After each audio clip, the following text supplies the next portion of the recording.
Borne is a 2017 science fiction novel by Jeff VanderMeer.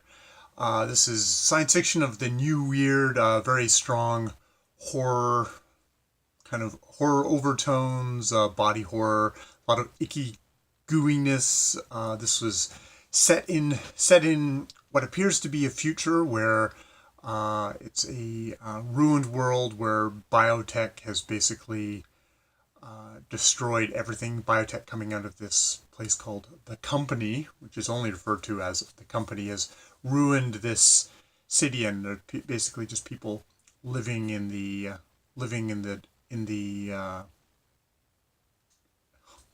people living in the ruins. Words and things.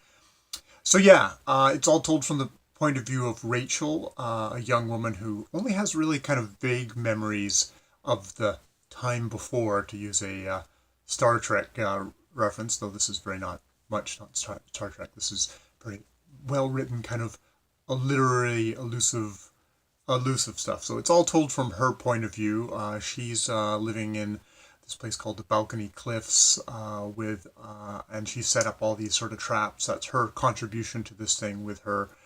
Kind of the guy she's living with, she hooks up once in a while, is an older man named Wick, who apparently worked for the Company before things went completely to hell, and is still kind of tinkering around with biotech just to kind of, I think, keep himself alive. He needs these pills. This is all in a context, so everything's gone to hell. There's basically like this warlord called the Magician, an older woman who also seems to have worked for the Company in the past, and she uses the biotech very aggressively to transform kids, and that, you know, some of the survivors into these kind of mutant, freak, violent, sadistic people. So it's like sort of Mad Max band of people going around that this is what she's using to keep control.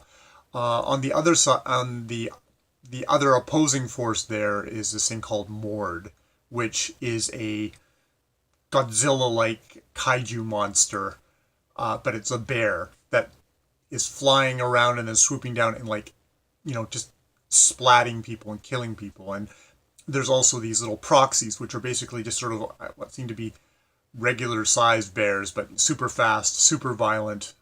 Basically, you know, explosion. You know, suddenly, oh my God, it's a bear, and you're Julian, and there's just blood and body parts everywhere, and it's really gross and disgusting. Where you can get into the horror. You get into the horror that way.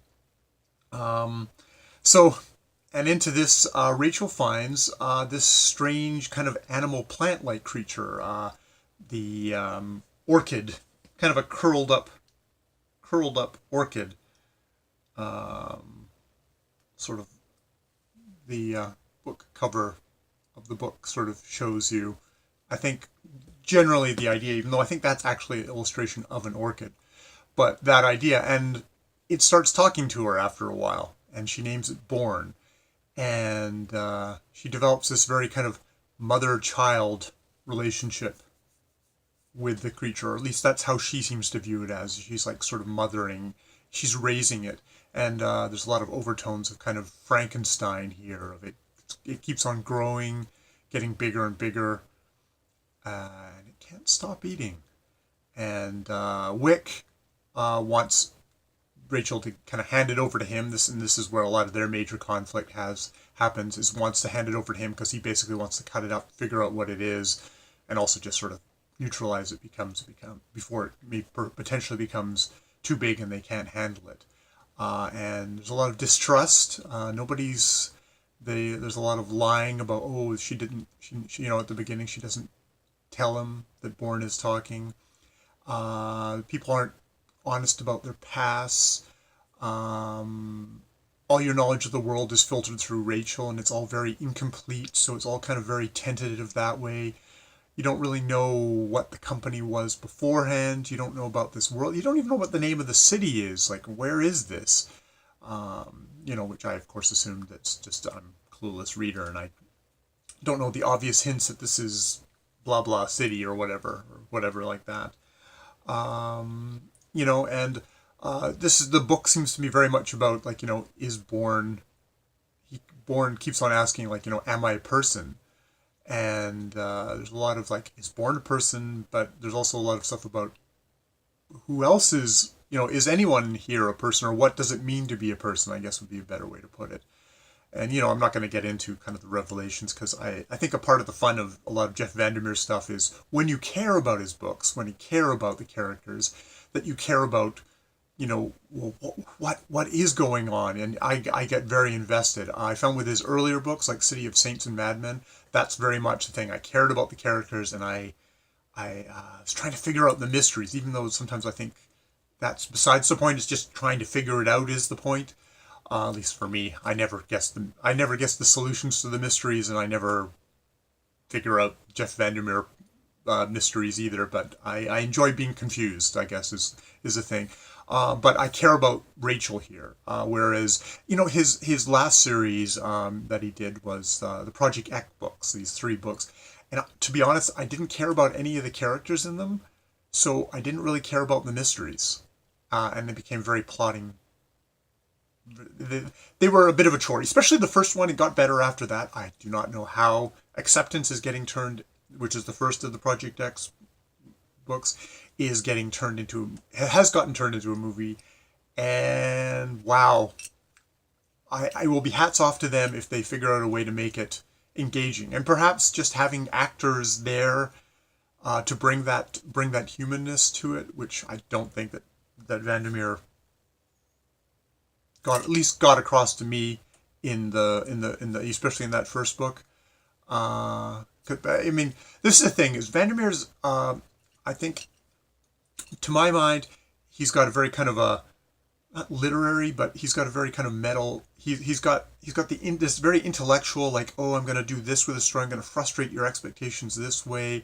I'm going to tell different stories in different ways. I'm not going to do it in just kind of a straightforward, here's all your information for your world so you know everything that's happened because we're doing world building. This is like, no, you're actually a person, a fixed point in this world, and you only know the information you know, and it's incomplete, and you misapprehend, and I can relate to that. That's me. I'm fixed point. I get confused. I have no idea what the hell's going on. I get things wrong. And I can relate to that when you have characters I care about going through that in a Jeff VanderMeer book. But if I can't relate to them, if I don't care about them, if they just feel like constructs, then the book just becomes this very kind of a dry intellectual exercise for me. Happily, that is not the case. I really cared about Rachel. I really cared about Borne. There's this wonderful thing of he is that kind of a Frankenstein monster, and I think, like the best Frankenstein monsters, you care about the monster. You sympathize with him even if while he's doing monstrous stuff. And this book has also got amazing set pieces, like it's almost like some poor person in a Michael Bay movie watching or just a horror, a giant monster movie, because you're seeing Godzilla, but you're seeing Godzilla from underneath, and the freaking foot is coming down on you, which he really captured that. He actually, I think Jeff VanderMeer, while he's got all this literary stuff, he's also got a good, he can, for me, a consumer of pulp fiction, he also hooks into that kind of the pulp fiction joys a lot of times, and I really found it in this book. So yeah, that's Borne, and I really enjoyed Borne. After going through kind of a bit of a dry period with supposedly his breakout books, the Project X trilogy. I think it's the Project X, Acceptance, and all the other names of the books. I can't remember right now because they didn't really stick to me, and maybe I'll go back and read them again at some point. Though my heart sinks at that. I'd much rather go back to Cities of Saints and Madmen and all those books and go through the Ambergris series. Hopefully I'm saying Ambergris. See, now I'm on video saying words that I've never said out loud before. And but yeah, this is one I really enjoyed, and I can't wait to see the next. And maybe I'll give a movie review when Acceptance comes out, and we'll see how that goes. Okay, more videos later. Bye for now.